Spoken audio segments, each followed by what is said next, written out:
gjykata e posaçme pezulloi nga detyra zëvendës kryeministren Belinda Balluku. Urdhri i pezullimit prek edhe postin e saj si ministre e infrastrukturës dhe energjisë. Për Ballukun u vendos gjithashtu ndalim i daljes jashtë vendit.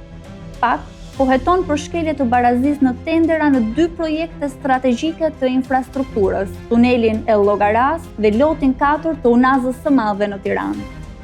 Sipas prokurorisë, si bashkëpunëtor të mundshëm, shfaqen antar të Komisionit të Vlerësimit të Ofertave, të identifikuar përmes komunikimeve në aplikacionin Sinjal, të siguruara pas sekuestrimit të telefonit të ish drejtorit të Autoritetit Rrugor Shqiptar, Evis Berberi, i cili ndodhet në Burg.